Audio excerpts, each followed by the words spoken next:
बोलो कृष्ण कन्हैया लाल की जय। श्री गोवर्धन नाथ की जय। श्री गिरिराज धरण की जय। श्री वृंदावन बिहारी लाल की जय। ओम नमः पार्वती पतये हर हर महादेव हर।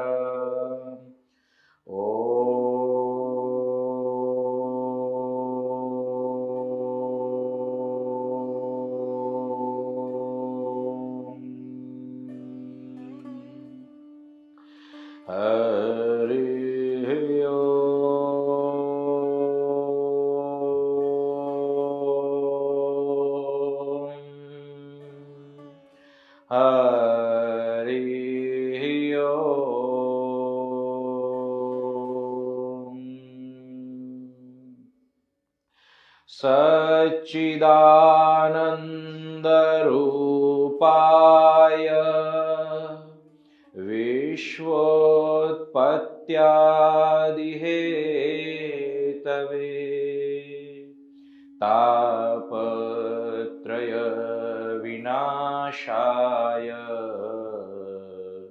श्रीकृष्णाय वयं नुमः। अज्ञानतिमिरान्धस्य ज्ञानाञ्जनशलाकया चक्षुरुन्मीलितं येन तस्मै श्रीगुरवे नमः। तस्मै श्रीगुरवे नमः। तस्मै श्रीगुरवे नमः। जन्माद्यस्य यतोऽन्वयादितरतश्चार्थेष्वभिघ्नस्वराट् तेने ब्रह्महृदाय आदिकवये मुह्यन्ति यत्सूरयः तेजो वारिमृदां यथा विनिमयो यत्र त्रिसर्गो मृषा धाम्ना स्वेन सदा निरस्तकुहकम् सत्यं परं धीमहि। सत्यं परं धीमहि। सत्यं परं धीमहि। धर्मः प्रोच्चितकैतवोऽत्र परमो निर्मत्सराणां सताम् वेद्यं वास्तवमत्र वस्तु शिवदम् तापत्रयोन्मूलनम्। श्रीमद्भागवते महामुनिकृते किं वा परैरीश्वरः सद्यो हृद्यवरोध्यतेऽत्र कृतिभिः शुश्रूषुभिः तत्क्षणात्। निगमकल्पतरोर्गलितं फलम् शुकमुखादमृतद्रवसंयुतम् पिबत भागवतं रसमालयम् मुहुरहो रसिका भुवि भावुकाः मुहुरहो रसिका भुवि भावुकाः यं प्रवजन्तमनुपेतमपेतकृत्यं द्वैपायनो विरह कातर आजुहाव पुत्रेति तन्मयतया तरवोऽभिनेदु स्तं सर्वभूतहृदयं मुनिमानतोऽस्मि यः स्वानुभावमखिलश्रुतिसारमेकम् अध्यात्मदीपमैति तितीर्षतां तमोन्धम् संसारिणां करुणयाः पुराणगृह्यम् तं व्याससूनुमुपयामि गुरुं मुनीनां तं व्याससूनुमुपयामि गुरुं मुनीनां नारायणं नमस्कृत्य नरं चैव नरोत्तमं देवीं सरस्वतीं व्यासं ततो जयमुदीरये। करारविन्देन पदारविन्दम् मुखारविन्दे विनिवेशयन्तम् वटस्य पत्रस्य पुटे शयानं बालं मुकुन्दं मनसा स्मरामि सन्द्रेत्य लोकान् वटपत्रमध्ये शयानमाद्यन्तविहीनरूपं सर्वेश्वरं सर्वहितावतारं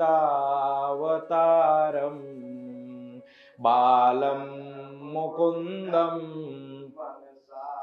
स्मरामि इन्देवरश्यामलकोमलाङ्गम् इन्द्रादिदेवार्चितपादपद्मम्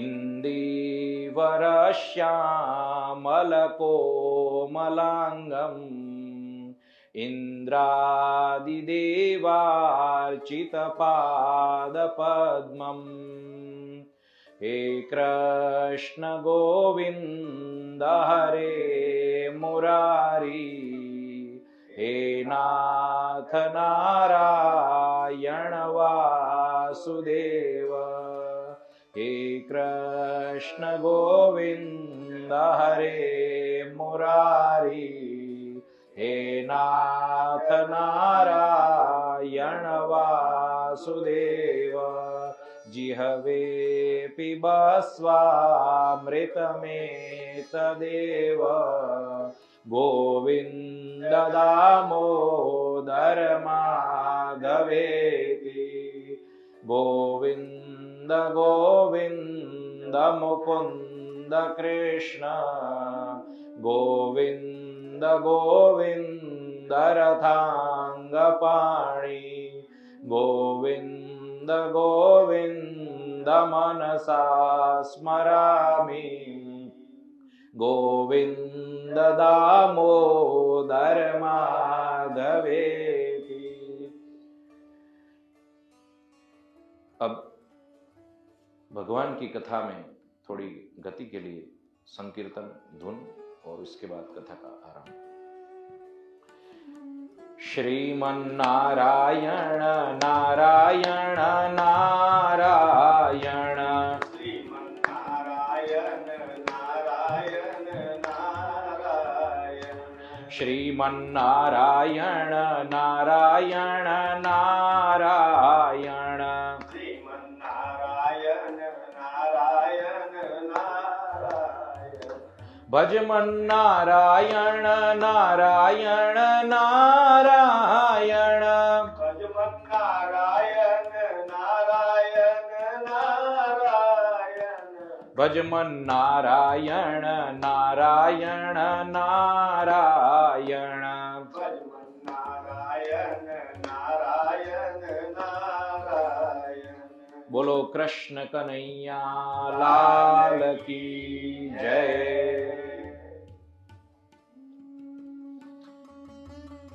कल हमने मंगलाचरण किया, व्यास जी द्वारा कृत मंगलाचरण, उसका भावार्थ हमने समझा। शौनक जी द्वारा, शौनक आदि ऋषियों द्वारा जो सूत जी को जो प्रश्न पूछा गया, 6 प्रश्न पूछे गए, इनके बारे में हमने श्रवण किया। और आज उन 6 प्रश्नों का उत्तर देते हुए श्रीमद् भागवत कथा का आरंभ हो रहा है। तो यहां पे सूत जी जो है, कथा प्रारंभ करने से पहले अपने गुरु श्री शुकदेव जी को, श्री शुकदेव जी का स्मरण करके मंगलाचरण कर रहे हैं। यं प्रवजन्तमनुपेतमपेत कृत्यम् द्वैपायनो विरह कातर आजुहाव, पुत्रेति तन्मयतया तरवोऽभिनेदु, सत्स्तं सर्वभूतहृदयं मुनिमानतोऽस्मि। यः स्वानुभावमखिलश्रुतिसारमेकम् अध्यात्मदीपम इति तितीर्षतां तमोन्धम्, संसारिणां करुणयाः पुराणगृह्यम्, तं व्याससूनुमुपयामि गुरुं मुनीनां। नारायणं नमस्कृत्य नरं चैव नरोत्तमं, देवीं सरस्वतीं व्यासं ततो जयमुदीरये।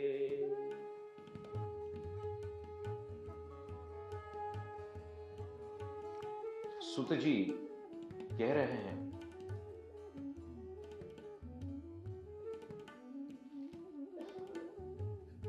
कि व्यास जी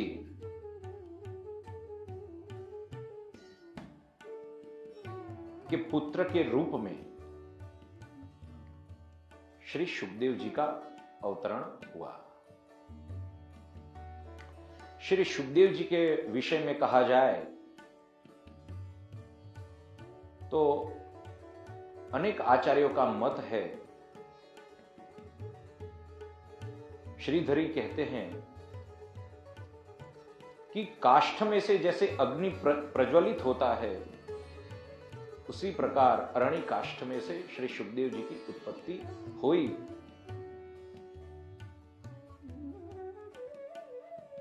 अन्य आचार्य ऐसे कहते हैं कि ब्रह्मवैवर्त पुराण में जिस प्रकार से बताया गया, अन्य पुराण में जिस प्रकार से बताया गया, वो कोई और ही शुकदेव जी हैं। कौशिकी संहिता में श्रीमद् भागवत महात्म्य में शुकदेव जी का वर्णन आया है। श्री शुकदेव जी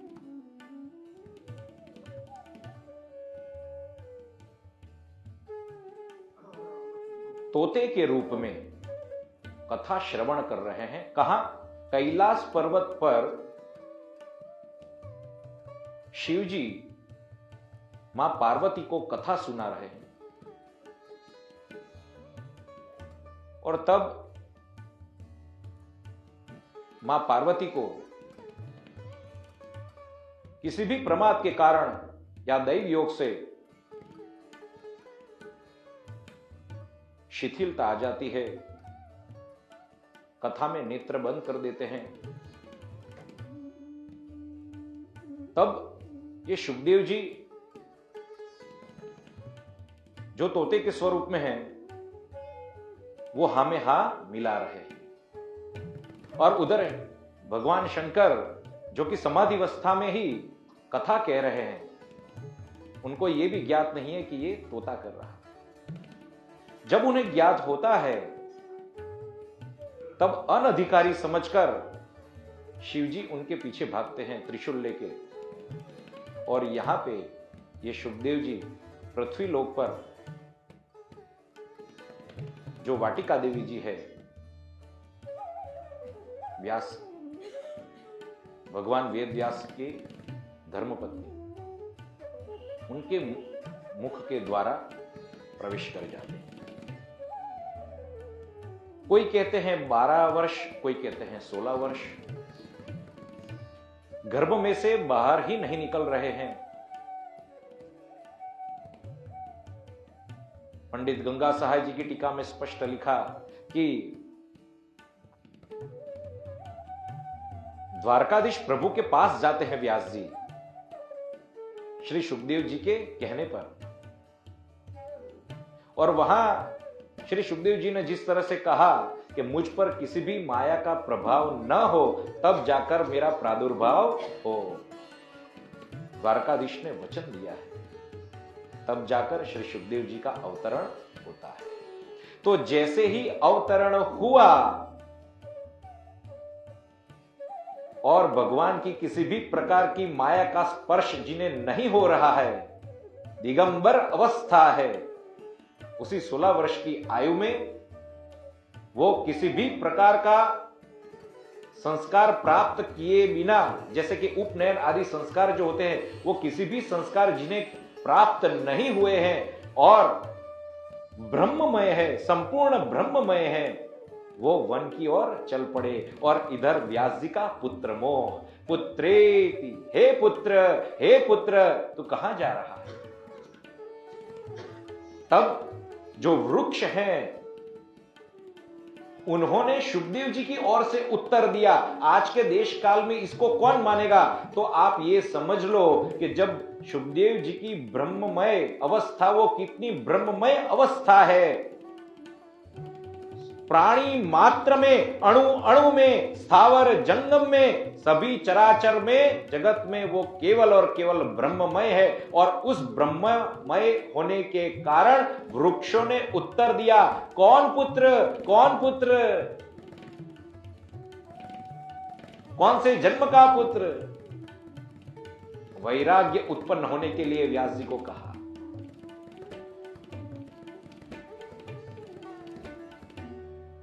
तो ऐसे शुकदेव जी का स्मरण किया है सूत जी ने।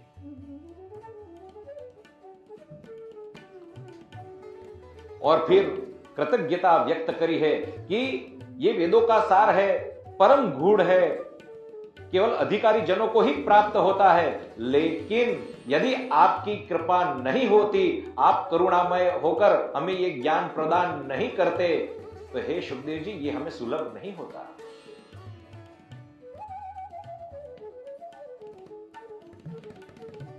और फिर नारायण, मां सरस्वती, व्यास जी सभी को याद करते हुए, स्मरण करते हुए सूत जी कथा प्रारंभ कर रहे हैं।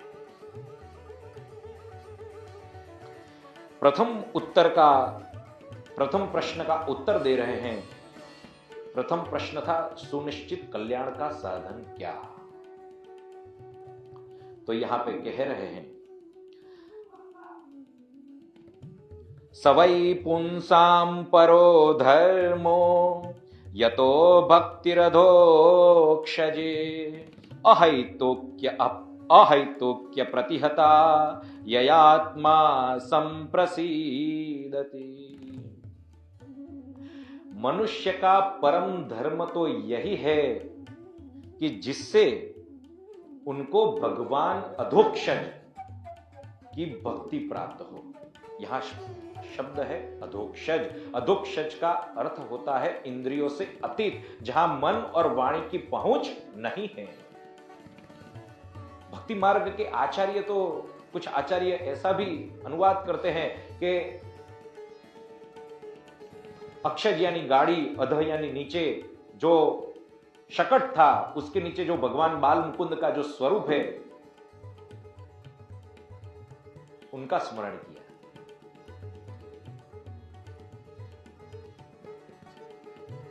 तो ये अधोक्षज भगवान में भक्ति कैसी हो? अहैतुक्य अप्रतिहता। अहैतुक्य यानी किसी भी प्रयोजन के बिना निष्कपट निष्काम भाव से, और अप्रतिहता निरंतर चलती रहे। जीवन रूपी ये जो युद्ध है, संघर्ष है, नौका है, उसमें कितने भी तूफान आए, लेकिन हमसे भगवान की भक्ति छूटे नहीं, निरंतर होती रहे, हृदय में निरंतर होती रहे। सर्वकालेषु मामनुस्मर। सर्वकाल में मेरा रटण कर, अर्जुन को कहा भगवान ने। आगे कहते हैं तो ये भक्ति का फल क्या, और ऐसी भक्ति के माध्यम से मुझे क्या प्राप्त होगा? तो कहते हैं वासुदेवे भगवती भक्ति योग प्रयोजितः जनयत्याशु वैराग्यम ज्ञानम च यदहैतुकम्। भगवान वासुदेव की भक्ति करते करते ज्ञान और वैराग्य सहज ही प्राप्त होते हैं। और ये जो ज्ञान प्राप्त होता है वो कैसा है? अहैतुकम, किसी भी प्रकार के तर्क के बिना प्राप्त होने वाला ज्ञान, जिसका कोई तर्क नहीं है, जो उपनिषद से प्राप्त किया जाता है, वही ज्ञान श्रीमद् भागवत से प्राप्त होता है। उपनिषद का एक अर्थ है शद यानी निवर्तक, उप यानी समीप में रह के जो अज्ञान एवं अज्ञान के जो फल है, अज्ञान रूपी जो वासना है, उसको निवर्तक करने वाला जो ज्ञान है, उसको दूर करने वाला जो ज्ञान है, वो है उपनिषद।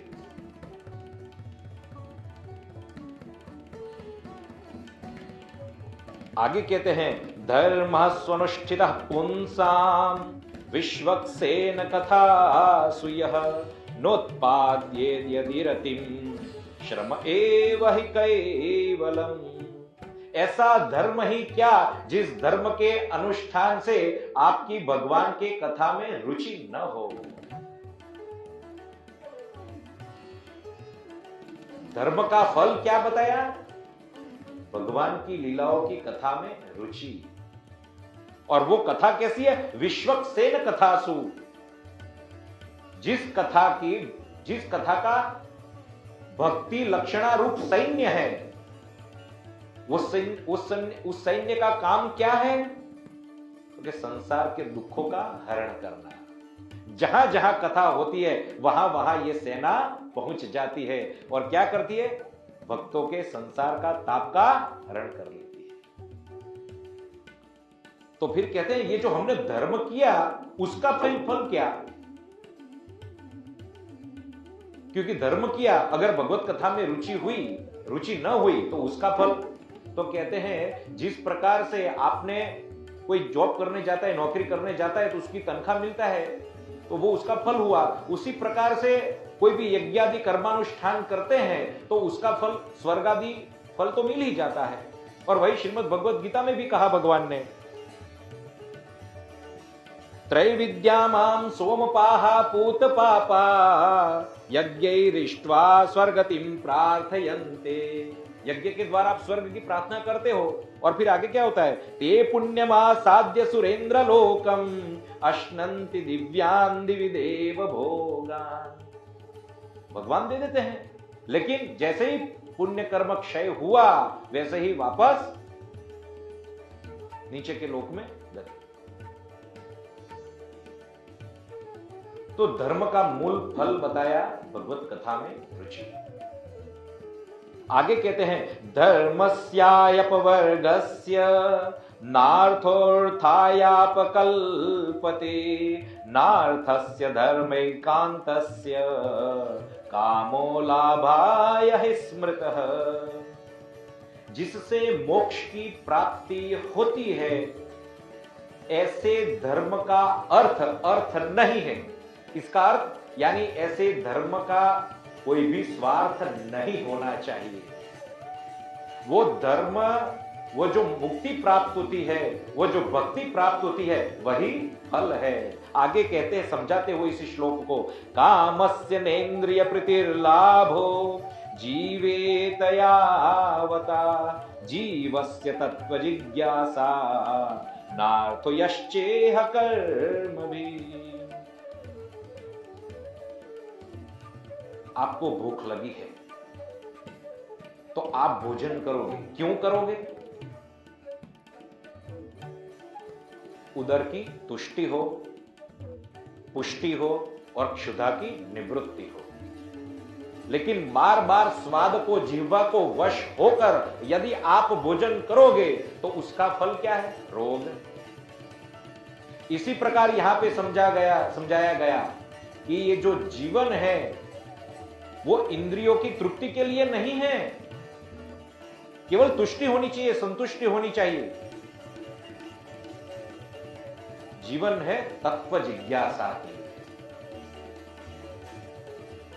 नहीं कि अनेक प्रकार के कर्म करके ये प्राप्त कर लूं, ये प्राप्त कर लूं, मैं ये स्वर्ग आदि प्राप्त कर लूं,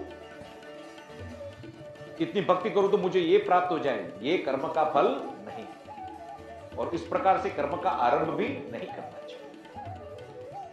और इसीलिए इस प्रकार के ज्ञान को क्या कहते हैं? वदन्ति तत्त्वविदस्तत्त्वं यज्ञानमद्वयम् ब्रह्मेति परमात्मेति भगवान इति शब्दते। इसी ज्ञान को अद्वय ज्ञान कहते हैं। वो अद्वय ज्ञान किसके विषय में है? क्योंकि वही ब्रह्म के विषय में। वही ब्रह्म है, वही परमात्मा है और वही भगवान है। कोई अंतर नहीं है। सावधान।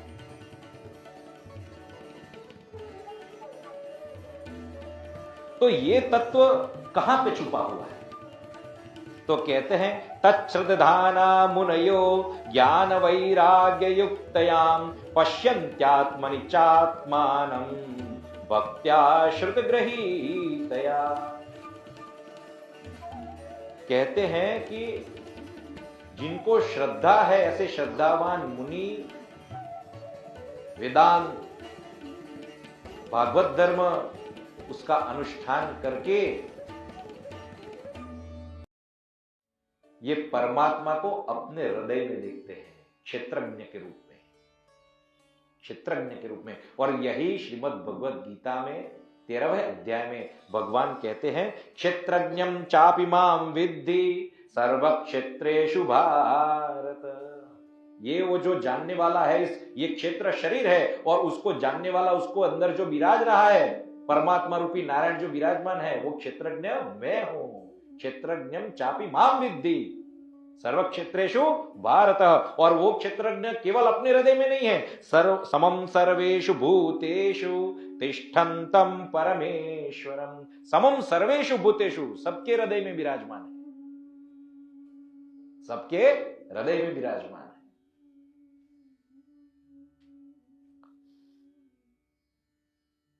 फिर कहते हैं, आगे कहते हैं, अतः पुंभिर्द्विज श्रेष्ठा वर्णाश्रम विभागशः स्वनुष्ठितस्य धर्मस्य संसिद्धिर्हरितोषणम्।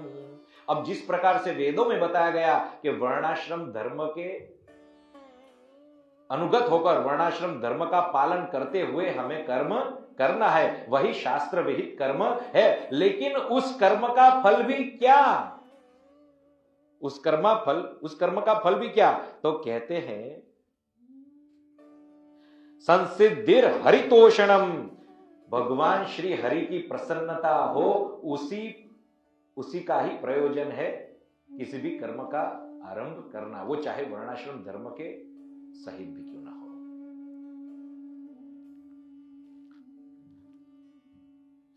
कहने का तात्पर्य यही है कि आप कितना भी प्रामाणिक होकर कर्म करो, लेकिन अगर उसका प्रयोजन भगवान श्री हरि की प्रसन्नता के लिए नहीं है तो केवल धर्म भी काम का नहीं है। वो धर्म आपको अलग अलग फल देगा। और इसलिए ये भगवान हरि को प्रसन्न कैसे करने का, तस्मादेकेन मनसा भगवान सात्वतां पति श्रोतव्यः कीर्तितव्यश्च ध्येयः पूज्यश्च नित्यदा।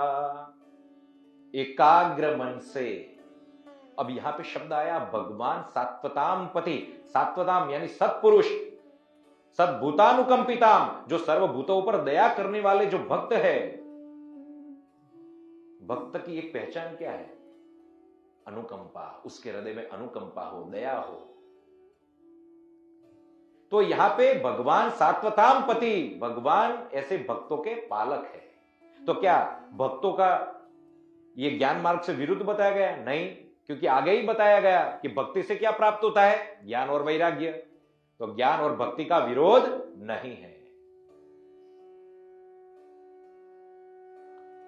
क्या करने को कहा, श्रोतव्य कीर्तितव्यश्च ध्येयः पूज्यश्च नित्यदा। श्रवण करो, कीर्तन करो, ध्यान करो, पूजन करो। इससे क्या होगा, यदनुध्यासिना युक्ता कर्म ग्रंथि निबंधनम छिंदन्ति कोविदास्तस्य को न कुर्यात् कथारतिम।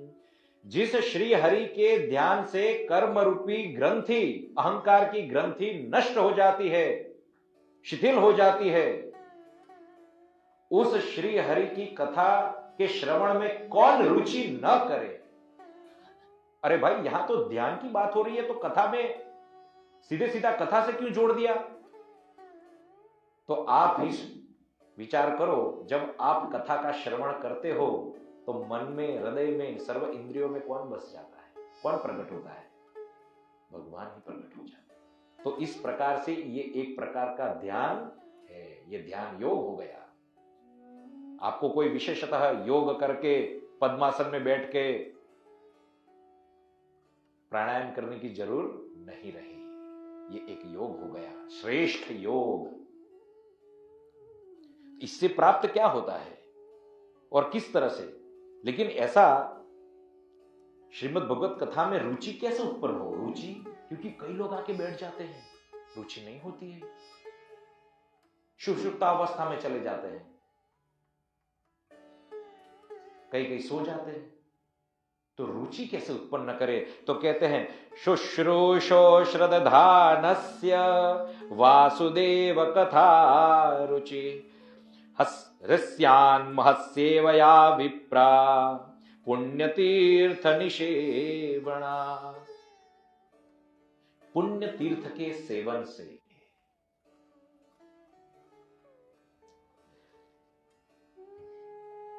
और ये पुण्य तीर्थ यानी एक तो जो तीर्थ है गंगादि तीर्थ, वहां पे जाकर आप धर्म का अनुष्ठान करो, वो तो कहा, लेकिन दूसरा विप्र, ब्राह्मण देवता, क्योंकि उनके चरणों में तीर्थ है। और यही रामचरितमानस में कहा, क्या कहा, पुण्य एक जग महु नहीं दूजा मन क्रम बचन विप्र पद पूजा। पुण्य एक जग महु नहीं दूजा मन क्रम बचन विप्र पद पूजा। सानुकूल तेहि पर मुनि देवा सानुकूल परम मुनि देवा। ज्योत जी कपटु, भगवान की कथा में रुचि। और किनको प्राप्त होता है? केवल सेवा ही करते जाओ, सेवा ही करते जाओ, फल मिलेगा। लेकिन ये कथा में जो रुचि है वो किसको प्राप्त होता है, इसलिए स्पष्ट किया, शुश्रूषो श्रद्धानस्य, जो श्रवण करने की इच्छा वाले हैं और जिनको श्रद्धा है। एतैरनाविद्धं स्थितं सत्वे प्रसीदति। हमारे मन को बार बार विक्षेप कौन करता है, तो कहते हैं ये रजोगुण और तमोगुण से युक्त जो ये मन है, ये मन ही बार बार विक्षेप करता है। लेकिन कथा में जैसे जैसे हमारी गति होती है वैसे वैसे हमारा मन सत्व गुण में स्थित हो जाता है। और इसके कारण क्या होता है, एवं प्रसन्न मनसा भगवत भक्ति योगतः भगवत तत्व विज्ञानम मुक्त संगस्य जायते। इस प्रकार से सत्व गुण में स्थित होकर जो भक्ति योग होता है, जो भक्ति से भगवान प्रसन्न होते हैं और उस प्रसन्नता से भगवत तत्व विज्ञानम, हमें भगवत तत्व का विज्ञान हो जाता है, भगवत तत्व का ज्ञान हो जाता है, जो कि मूल फल बताया गया। और इसका मूल भगवत तत्व का ज्ञान होने का अर्थ क्या हुआ, इससे क्या प्राप्त होता है, क्या है भगवत तत्व का ज्ञान, क्या है, तो कहते हैं विद्यते छिद्यन्ते सर्व संशयाः, सभी संशय निवृत्त हो जाते हैं। अपने जीवन में जो भी संशय हैं, अध्यात्म विषय, भौतिक विषय, सभी संशय निवृत्त हो जाते हैं। और जो कर्म है, क्षीयन्ते चास्य कर्माणि, 3 प्रकार के कर्म होते हैं। एक तो पूर्व जन्म कृत, भाई ये तो इतने बड़े योगी थे, हमेशा भगवान का नाम लेते हैं, हमेशा भगवत ध्यान युक्त रहते हैं, फिर भी इनको ये रोग कैसे हुआ। अरे भाई वो तो प्रारब्ध था जो सबको भुगतना है, उनमें दोष मत देखो, उनमें दोष मत देखो। अरे नरसिंह मेहता को इतने सारे संकट क्यों आए, वो तो भगवान के भक्त हैं। अरे वो प्रारब्ध है, सबको भुगतना है, लेकिन ऐसे प्रारब्ध को वो कैसे भुगतते हैं वो देखो, तब जाकर भक्त की पहचान होती है। डोंगरी जी महाराज बारंबार कहते हैं, हृदय को जलाकर नहीं जीने का। जो भी दुख आते हैं, जो भी कष्ट आते हैं, उनको किस तरह से हम भगवान को अर्पण कर देते हैं, प्रसन्न होकर जीने का। सरल नहीं है, लेकिन भगवान नाम श्रेष्ठ उपाय, भगवत कथा श्रेष्ठ उपाय। तो इसलिए फिर यही कहते हैं कि श्रेयांसि तत्र खलु सत्वत तनो नृणाम स्युः, यही भगवान सत्व रजस तमस गुण धारण करके उत्पत्ति स्थिति और प्रलय करते रहते हैं। लेकिन उसमें मनुष्य का जो कल्याण है वो परम सत्व मूर्ति श्री हरि से होता है। ये श्रीमद् भागवत कहती है, मूल प्रयोजन। देखो यहां पे कई लोग ऐसे होंगे जिन्होंने शिव पुराण सुना होगा, रामचरितमानस सुना होगा, वाल्मीकि रामायण सुने होंगे, भागवत सुना होगा। अलग अलग भगवान के अलग अलग महत्व बताया गया, लेकिन श्रीमद् भागवत तो गुणमय्या गुणो विभु, भगवान स्वयं निर्गुण है, लेकिन फिर भी 3 गुण धारण करके कार्य कारण रूप, ये जगत भी एक कार्य है भगवान का, ये कार्य और कारण स्वयं भगवान है। तो कार्य कारण रूप माया के, तो यहां पे माया कहां पे आई, तो जो पहले सर्ग की बात होती है वो विसर्ग की बात है। जो ब्रह्मा ने सृष्टि उत्पन्न करी वो है विसर्ग। विसर्ग में स्वयंभू विसर्ग, स्वयंभू सृष्टि जो ब्रह्मा की उत्पत्ति है वो। दूसरी दैव विसर्ग, देवताओं उत्पन्न हुए। और तीसरी मैथुन विसर्ग, जो मनुष्य सृष्टि उत्पन्न हुई मनुष्य के द्वारा। लेकिन यहां पे सर्ग शब्द प्रयुक्त किया गया। शब्द में कहां माया आई, तो कहते हैं जो प्रकृति है वही माया का स्वरूप है, वही माया है। उपनिषदों में माया को ही प्रकृति कहा, और उसी प्रकृति में जो 3 गुण हैं, उसी 3 गुण को क्षोभित कर काल कर्म और स्वभाव से महतत्व उत्पन्न हुआ, जिसको चित्त शक्ति कहते हैं। तत्व ज्ञान की बात आती है, उसी में से अहंकार उत्पन्न हुआ, और वो अहंकार भी 3 प्रकार के हुए। सात्विक, राजस, तमस, और उन्हीं में से ये पंच महाभूत इंद्रिय और इंद्रियों के देवता उत्पन्न हुए, और यही ये सर्ग है। तो वहां पे माया का प्रयोजन है। अब ये दूसरा उत्तर है, अवतार प्रयोजन क्या? भावयति पालयति, भगवान लालन करते हैं और पालन करते हैं। चौथा उत्तर है अवतारों का वर्णन। कितने अवतार लिए? अभी देखो, हम यहां पे 15 दिन में सभी तो नहीं ले सकते, एक एक घंटा ही है, तो एक बार जितने भी अवतार हैं वो अवतार का नाम बोल लेते हैं, उस अवतार का नाम उच्चारण कर देते हैं, जिससे हमें वो अवतार की कथा श्रवण करने का फल प्राप्त हो जाए। तो पहला है सनत कुमार। 4 सनकादि ऋषि हैं, सनक, सनंदन, सनातन, सनत कुमार। दूसरे हैं वराह अवतार। तीसरे हैं नारद मुनि। चौथे हैं नर नारायण। 5वें हैं कपिल मुनि। 6ठे हैं दत्तात्रेय। 7वें हैं यज्ञ पुरुष भगवान। 8वें हैं ऋषभ। 9वें हैं पृथु राजा। 10वें हैं मत्स्य अवतार। 11वां कश्यप, फिर धन्वंतरी, फिर मोहिनी अवतार, फिर नृसिंह अवतार, फिर वामन अवतार, फिर परशुराम अवतार, फिर वेदव्यास अवतार, उसके बाद भगवान राम का अवतार, उसके बाद बलराम जी का अवतार और कृष्ण का अवतार, और फिर बुद्ध का अवतार, और उसके बाद अथासो युग संध्यायाम दस्युप्रायेषु राजसु जनिता विष्णु यशसो नामना कल्किर जगतपते।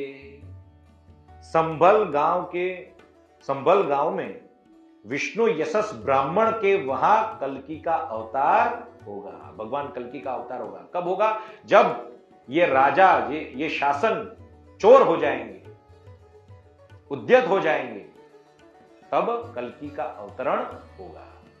अब देखो, यहां पे कहा ब्राह्मण देवता के वहां, यानी वर्णाश्रम व्यवस्था अंत तक रहनी चाहिए, बीज की रक्षा होनी चाहिए, तब जाके कल्कि का अवतार ब्राह्मण में होगा। तो होगा ही, क्योंकि ये भगवान का संकल्प है। चाहे कितना भी कुछ कर लो विदेशी आक्रांताओं द्वारा, या तो फिर इस देश में रहे ऐसे नास्तिक लोग जो वर्णाश्रम धर्म में नहीं मानते हैं, वो चाहे कितना भी यत्न कर ले, वर्णाश्रम धर्म तो सुरक्षित रहेगा, रहेगा और रहेगा, क्योंकि भगवान का अंग है, भगवान का साक्षात अंग है।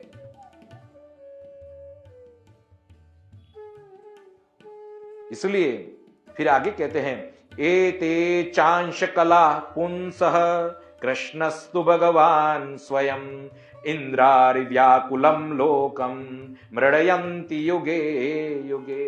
अन्य जितने भी अवतार आए वो अंश या कला रूप से आए, लेकिन यहां पे भगवान कृष्ण के विषय में कहते हैं ये तो साक्षात भगवान है। अब यहां पे झगड़ा शुरू किनका? जो कहते हैं राम ही भगवान है, जो कहते हैं शिव ही भगवान है।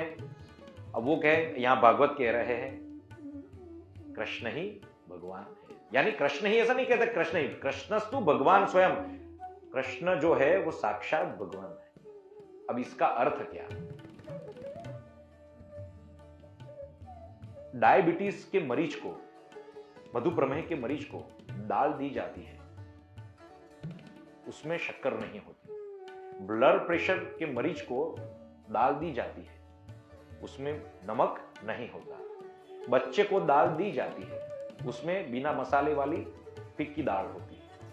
और सामान्य मनुष्य को, स्वस्थ मनुष्य को अच्छी दाल दी जाती है, परोसते हैं। दाल दाल ही है, दाल दाल ही है, सबका स्वाद अलग अलग है। क्या वो दाल पूर्ण नहीं मानी जाएगी? जो बच्चों को दी गई बिना मसाले वाली दाल, वो पूर्ण नहीं मानी जाएगी? मानी जाएगी। जो डायबिटीज को दी गई, डायबिटीज मरीज को दी गई, वो दाल दाल ही है, वो भी दाल मानी जाएगी। लेकिन जहां पे जिसका जो जहां जिस अंश में, जिस कला में जिनकी जो भूमिका थी, उसी अंश को लेकर भगवान प्रकट हुए और इसीलिए वो पूर्ण है। राम भी पूर्ण है भाई, राम भी पूर्ण है। शिव भी वही है, रुद्र में लिखा है ये जगत शिव के द्वारा है। भागवत में भी आता है, भगवान स्वयं कहते हैं मेरे और शिव में कोई भी अंतर नहीं है, जो भेद रखता है वो भस्मन्येव जुहोति सः।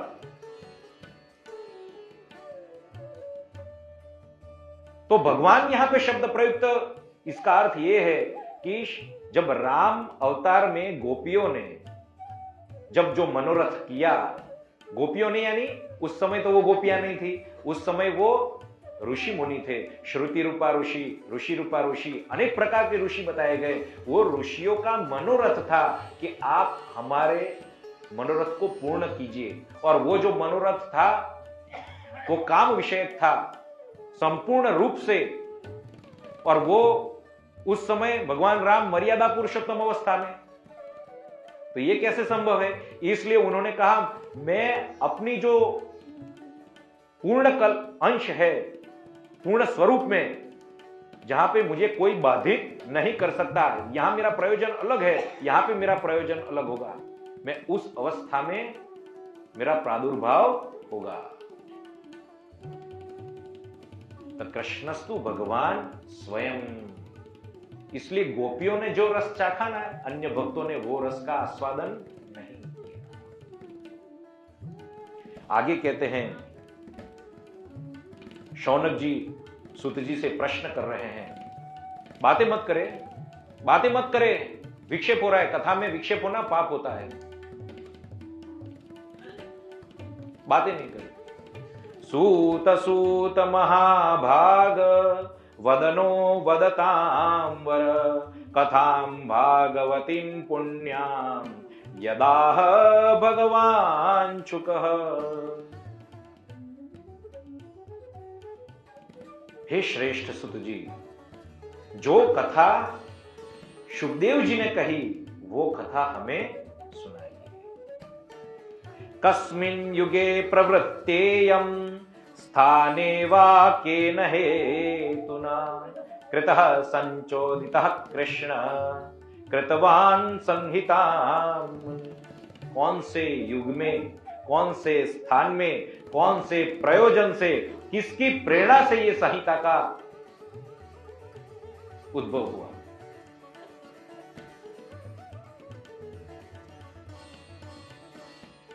आप गंभीर रहे, हमें विक्षेप होता है।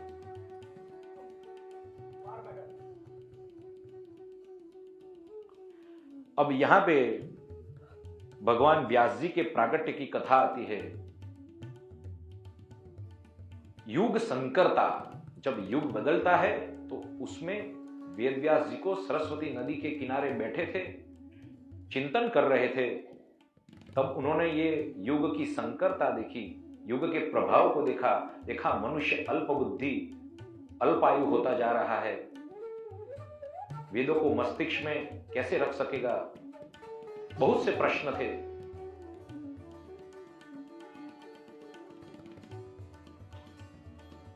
तो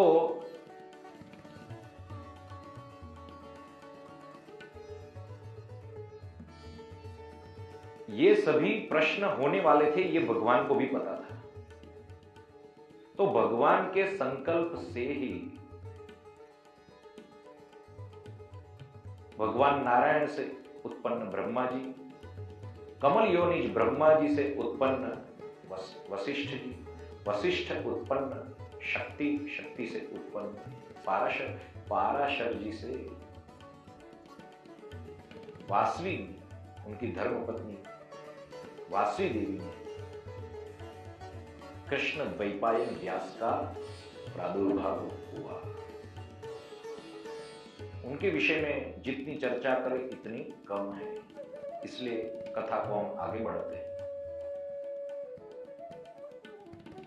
जब वही वेद व्यास जी एक बार विभो असंपन्न इवा भाति ब्रह्मवर्चस्य सत्तमः, उन्होंने अपने आप को यानी अपनी अंतर आत्मा में रहे परमात्मा को ब्रह्म साक्षात्कार जिन्होंने कर लिया है, ऐसे वेद व्यास जी अपने आप को अपूर्ण, अपने हृदय में अपूर्णता का अनुभव करने लगे। जो ब्रह्म तेज प्राप्त होता है ब्रह्म साक्षात्कार के पश्चात, वो फीका होने लगा, उसकी अनुभूति कम होने लगी, हृदय में अपूर्णता होने लगी, खिन्नता का अनुभव होने लगा, खिन्न होने लगे। क्यों? उनको ऐसा लगा कि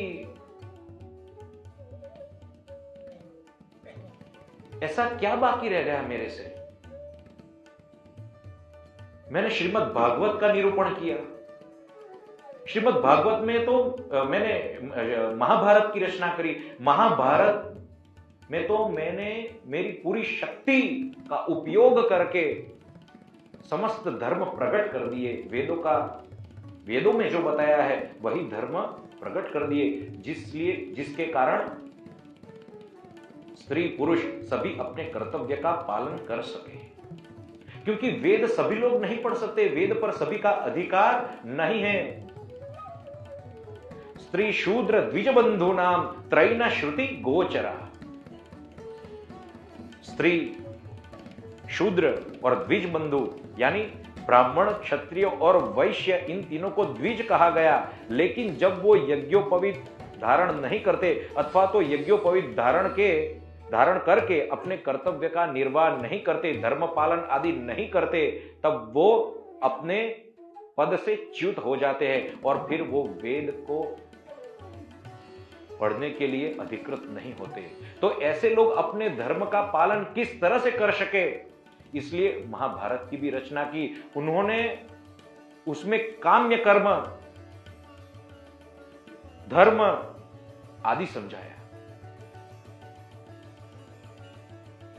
लेकिन फिर भी जब अपूर्णता होने लगी व्यास जी को, तब आगे कहते हैं, किम वा भागवता धर्मा न प्रायेण निरूपिता प्रिया परमहंसानाम त एव यच्युत प्रिया। मैंने सब कुछ किया, लेकिन जो परमहंसों को प्रिय है, जो परमहंसों को प्रिय है, ऐसे भगवान के यश का वर्णन नहीं किया। यही कारण है। और ये सब चिंतन चल ही रहा था, उसके बीच में ही नारद जी प्रकट हुए। नारायण नारायण नारायण नारायण।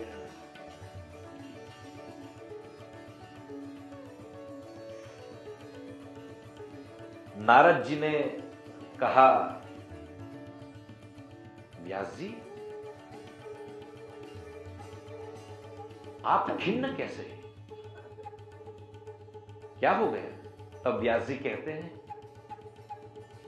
मैंने गुरुओं को मान दिया, अग्नि का पूजन किया, वेद का पूजन किया, मैं शब्द ब्रह्म में निष्णात हूं, मैं पर ब्रह्म में निष्णात हूं। शब्द ब्रह्म यानी वेद का ज्ञान और पर ब्रह्म यानी वेद का विज्ञान, जिस ज्ञान के अनुभव से विज्ञान होता है। पर ब्रह्म यानी परमात्मा का सगुण स्वरूप भी समझ लो।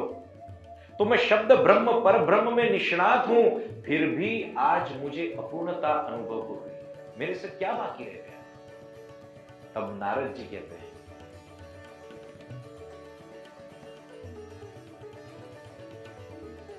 कि आपने महाभारत आदि सब कुछ रचना करी, उसमें जो कर्म बताया, धर्म बताया, मनुष्य ने उसको इतनी गंभीरता से लिया, उसी धर्म कर्म को ही वो सत्य मान के आगे चलने लगा। गलत नहीं है, धर्म का पालन तो होना ही चाहिए, लेकिन जो काम्य कर्म बताए, वो काम्य कर्मों में इतना व्यस्त हो गया कि उन्हें जो परम फल है, जो परमार्थ है, वो भूल ही गया। तो आप भगवान श्री कृष्ण के निर्मल यश का गान करें, आपने वो नहीं किया, इसलिए भगवान श्री हरि प्रसन्न नहीं हो रहे। आपने सब कुछ लिया, सब कुछ बताया, लेकिन वो जो धर्म है उसका ही फल नहीं बताया, उसका ही गान नहीं किया। फिर कहा कि कितने भी श्रेष्ठ शब्दों से, श्रेष्ठ अलंकारों से भूषित हो, लेकिन जहां पे भगवान के निर्मल यश का, भगवान की पवित्र लीला का वर्णन नहीं है, उनके दिव्य कर्मों का वर्णन नहीं है, वो क्या है? वो तो काक तीर्थ है। काक तीर्थ है यानी कौवे क्या खाते हैं? उच्छिष्ट, यानी झूठा हुआ जो आप फेंक देते हैं, वो कौवे खाते हैं।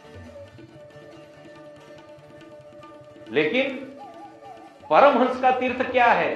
तो कहते हैं मान सरोवर। हंस जानते हो क्या करता है? हंस दूध और पानी दोनों को अलग कर देता है। वो जान लेता है दूध कहां है, पानी कहां है। लेकिन परमहंस क्या है? तो परमहंस का निवास तो मान सरोवर में ही रहता है।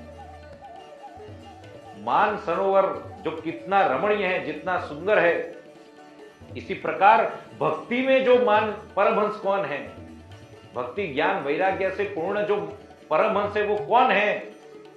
तो वो जो धर्म के फल स्वरूप जो भगवान की लीला है उनका श्रवण करते रहते हैं, निर्मल यश का पान करते रहते हैं, रसास्वादन करते हैं, करते भी हैं और कराते भी हैं। तो ये परमहंस है। तो वो परमहंसों का परमहंसों को जो भाती हो ऐसी कथा की रचना करें, तब जाकर, अभी अपने पास 15 मिनट है, अभी अच्छे से कथा करेंगे, तब जाकर आगे फिर बताते हैं कि मनुष्य अपना स्वधर्म छोड़कर यदि भक्ति करता है, ध्यान से श्रवण करें, अपना जो स्वधर्म है उसको छोड़कर यदि भक्ति करता है, और यदि वो भक्ति, वो भजन परिपक्व नहीं भी है और अपना देह छूट गया तो भी उसकी अवगति नहीं होती है, कल्याण ही होता है, तो ऐसे मनुष्य का क्या, जिसने स्वधर्म में रहकर, अथवा तो भले स्वधर्म का त्याग कर दिया हो, लेकिन जिसका भजन परिपक्व हो गया हो, उसका फल तो क्या? इसका अर्थ यह नहीं कि आप धर्म का त्याग करें, सावधान, क्योंकि आगे ही श्लोक में कहते हैं, इदं हि पुंसस्तपः श्रुतस्य वा स्विष्टस्य सुप्तस्य च बुद्धि तत्तयो अविच्युतोऽर्थः कविभिर्निरूपितो यदुत्तम श्लोक गुणानुवर्णनम। जो भी मनुष्य के द्वारा इस जीवन में या तो पूर्वकृत जन्म में जो भी स्वाध्याय, वेद, यज्ञ, जप, तप, अनुष्ठान जो भी किया है, उसका अविनाशी फल, अविच्युतोर्थ, अविनाशी फल प्राप्त हो। जो भी दान किया आपने, जो भी कर्म किया, उसका अविनाशी फल हो, ऐसे संहिता की रचना करे। वो जो भी कर्म किया, जो भी धर्म किया, उसका फल अविनाशी बन जाए, जिनको श्रवण करने के बाद इसकी रचना करो। और फिर इस सिद्धांत को समझाते हुए नारद जी वर्णन करते हैं। नारद जी कहते हैं, मैं कोई एक जन्म में दासी पुत्र था। वो दासी बहुत विवश थी, लेकिन बचपन से ही दैव योग से मुझे ब्रह्मवादी मुनियों का सत्संग प्राप्त हुआ, विशेषतः चतुर्मास में, और उनकी कृपा से, उनकी अनुज्ञा शब्द प्रयुक्त किया है, उनकी अनुमति लेकर उस चतुर्मास में मैंने जो पात्र में, उच्छिष्ट पात्र में चिपके हुए, जिसमें जो धान्य पकता है, उस पात्र में जो चिपके हुआ अन्न है, वो अन्न को मैं ग्रहण करता था। इसके कारण मेरे सभी पाप क्षय हुए, बहुत सारे पाप क्षय हो गए। अनेक पाप क्षय होने के कारण मुझे वो जो भगवत पूजन करते थे, श्रवण करते थे, श्रवण कराते थे, उनके साधनों में रुचि हुई, और उसके कारण मुझे भगवत कथा में रुचि हुई। भगवत कथा में रुचि होने के कारण मुझे भगवान में रुचि हुई। भगवान में रुचि होने के कारण मुझे सत और असत रूप ये जो जगत है उसका ज्ञान हुआ और उससे परे परमात्मा का ज्ञान हुआ, आत्मज्ञान हुआ। उसके कारण, उस आत्मज्ञान के कारण मेरी भक्ति निरंतर बढ़ने लगी। मेरी भक्ति निरंतर बढ़ने लगी और निरंतर भक्ति के प्रभाव से क्या हुआ? भगवत तत्व का ज्ञान हुआ और भगवत तत्व का ज्ञान होने के कारण ये रजोगुण तमोगुण से मुक्त होकर मेरा हृदय शुद्ध हुआ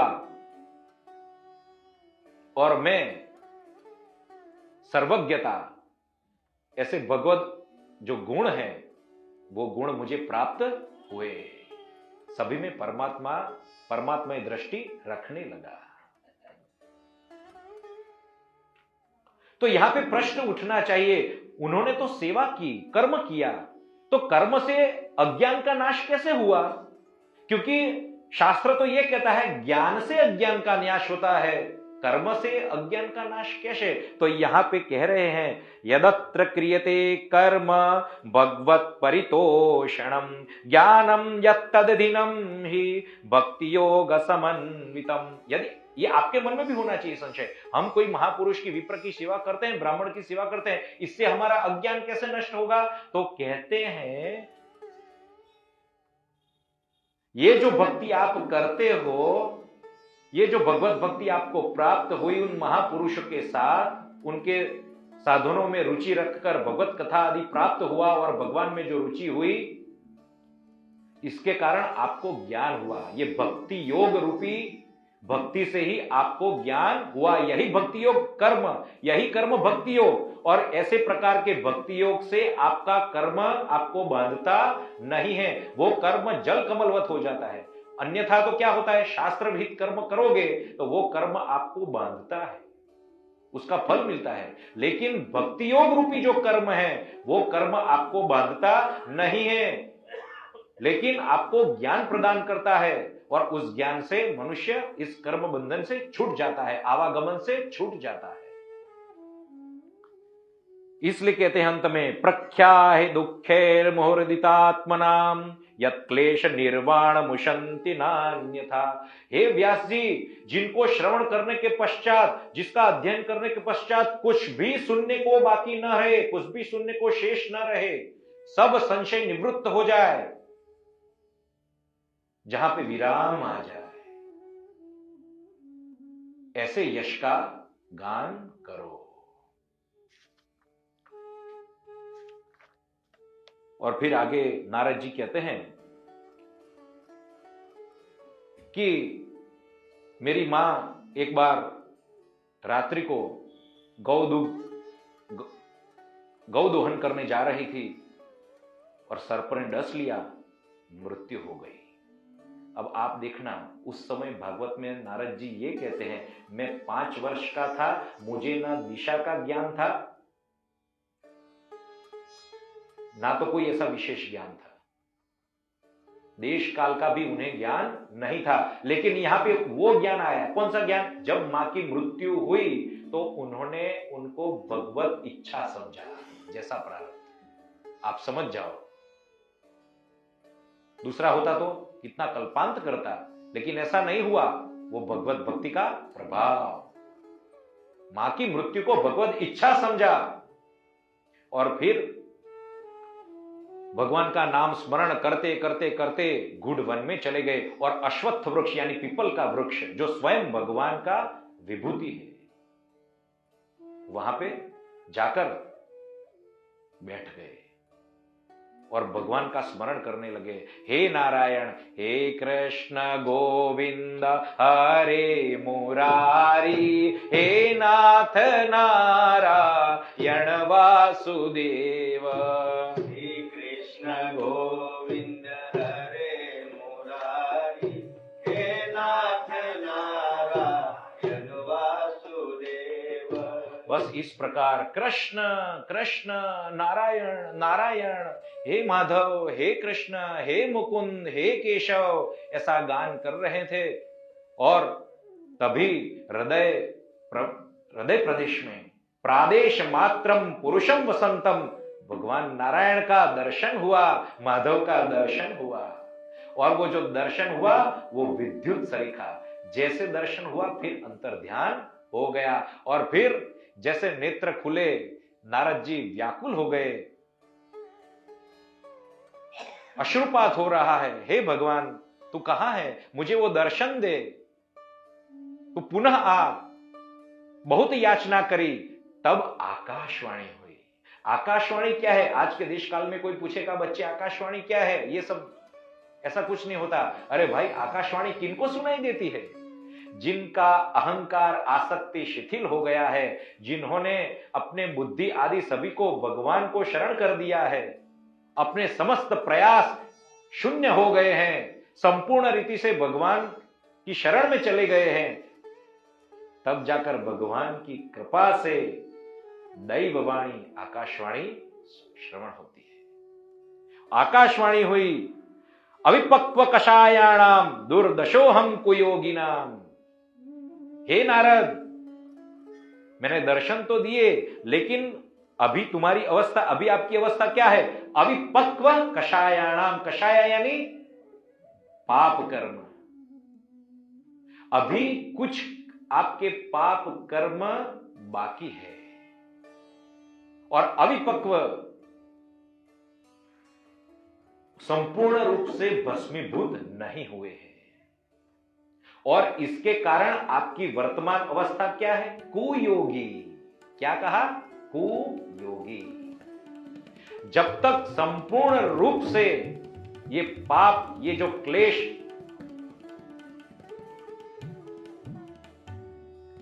मन की मल रूपी प्रीति जब तक दूर नहीं होगी, तब तक मैं दर्शन नहीं देता। इसलिए तुम भगवत भजन करो। और यही अव्यक्त परमात्मा फिर अदृश्य हो जाते हैं। और फिर नारद जी पुनः और भक्ति से, पूर्णतया पूर्ण श्रद्धा से, संपूर्ण रीति से भगवानमय होकर नारायण नारायण नारायण नारायण भगवान नाम लेते हैं। और ऐसे भगवान नाम ले लेकर एक बार मृत्यु हो जाए, काल ने उनको बुला लिया और फिर उनको 1000 चतुर्युगी के बाद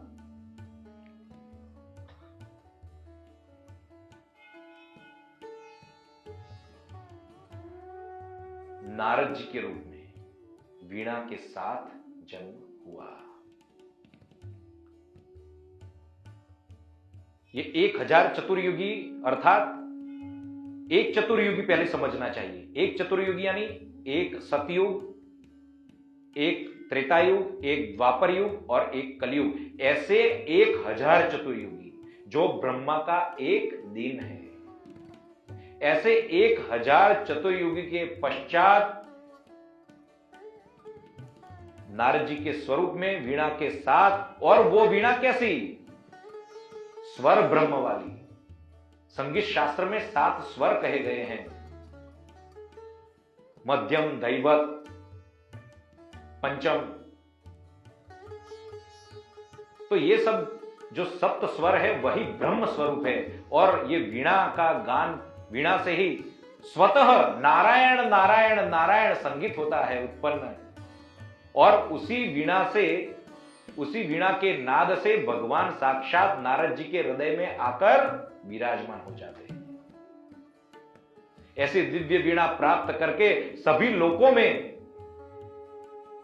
किसी भी प्रकार की बाधा के बिना विचरण कर सकते हैं।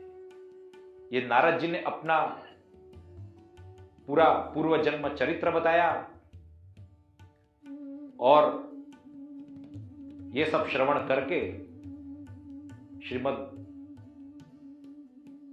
व्यास जी ने, वेद व्यास जी ने सरस्वती नदी के किनारे जलपान कर कर, जहां बैर के वृक्ष हैं वहां पे बैठकर समाधि भाषा में श्रीमद् भागवत की रचना करना प्रारंभ किया। और यहां पे जो गणपति जी है वो अविरत रूप से लिख रहे हैं और व्यास जी कह रहे हैं।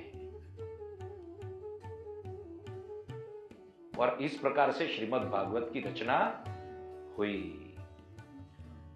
तो आज के दिन का जो सत्संग है यहां पे हम विराम लेंगे और कल से पुनः जो समय है 8:45 बजे सत्संग प्रारंभ करेंगे। तो एक बार भगवान संकीर्तन के साथ श्रीमन्नारायण नारायण नारायण,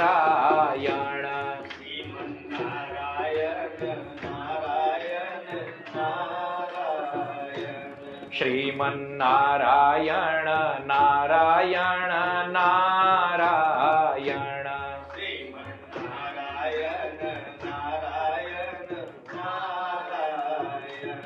भजमन नारायण नारायण नारायण, भजमन नारायण नारायण नारायण, हरि नारायण नारायण नारायण, हरि नारायण नारायण नारायण।